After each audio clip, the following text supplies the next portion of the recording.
China has identified the cause of the mysterious pneumonia outbreak in Wuhan city. The coronavirus has spread to countries across the world, but officials believe that it all started in Wuhan, China. The Philippines has reported the first death from the new coronavirus outside of China. Officials in Manila say the 44-year-old man came from the province of Wuhan. Possibly to restrict people arriving from China or bring their own people home. And today we had this update from the British Foreign Office saying it now recommends that British nationals who are able to leave China. Now to growing concerns about the deadly coronavirus officially hitting the U.S. Here's what we know. A Washington state resident fell ill after returning from Wuhan, China. Officials in Wuhan were insisting that only those who came into contact with infected animals could catch this virus. Death toll in China has now topped 300. The WHO has declared a global health emergency.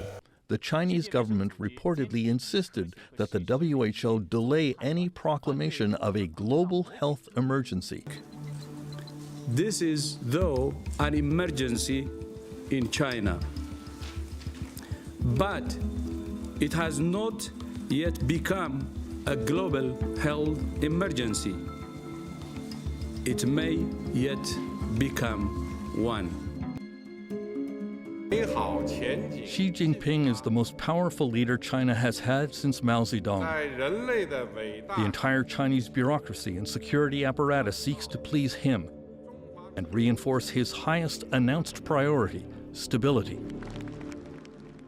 So it's created a culture inside China of cover-up, lying, hiding the truth, very much like what I experienced in the old Soviet Union, where, everybody wants to please the higher-ups. 加油，武汉！加油，中国！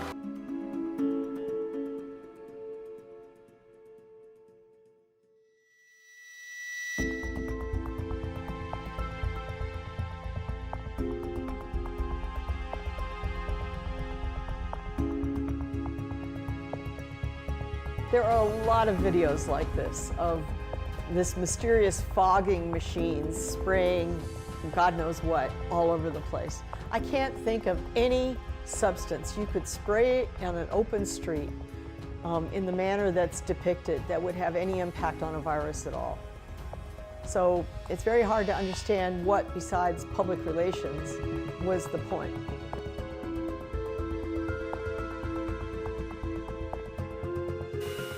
South Korea caught corona just as Italy went down with it.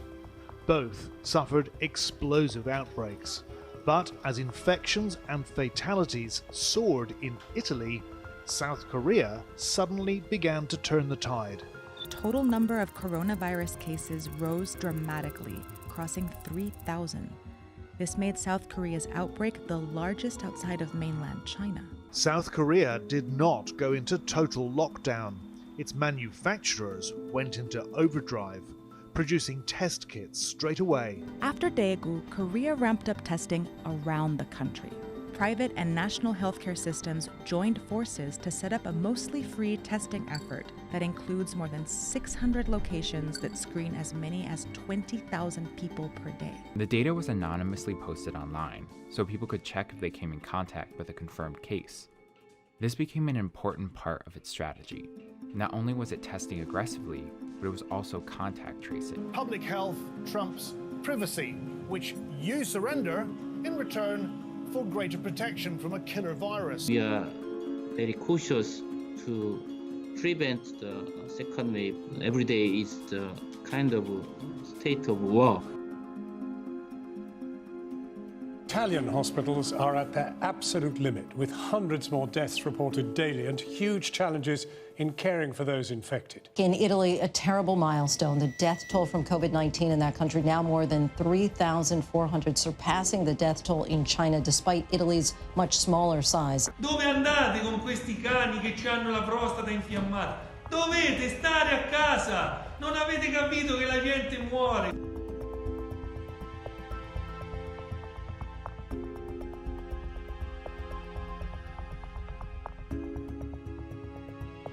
Purtroppo qua da noi non abbiamo ancora visto nessuno risvegliarsi. Over 3,400 now dead, 427 more fatalities in just one day. Today, the Italian government said the upward trend of the epidemic was slowing. Finally, a glimmer of hope.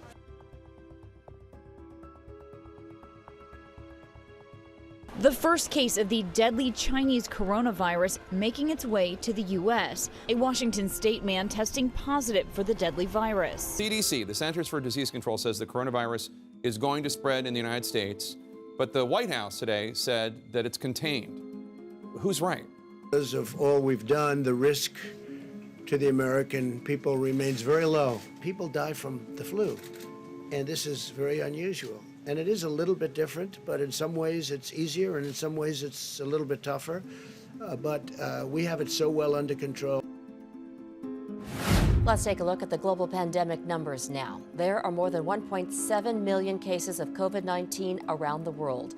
The U.S. is reporting more than 20,000 deaths, surpassing Italy as the country with the most fatalities. Today alone, the U.S. recorded more than 1,700 deaths. Hundreds in New York die every day. Hospitals are repurposing refrigerator trucks as makeshift morgues. And in the city's reserved site for unmarked graves, burials have spiked. The weekly average is now being reached every day. The crowd here was not just angry, there was also a patriotic fervor, and many who feel that staying at home is somehow un-American. We can't hide in our homes and not produce for our families and for future generations because of a virus that may kill us. So what do I say to the science? I say I don't believe your science because I believe my God.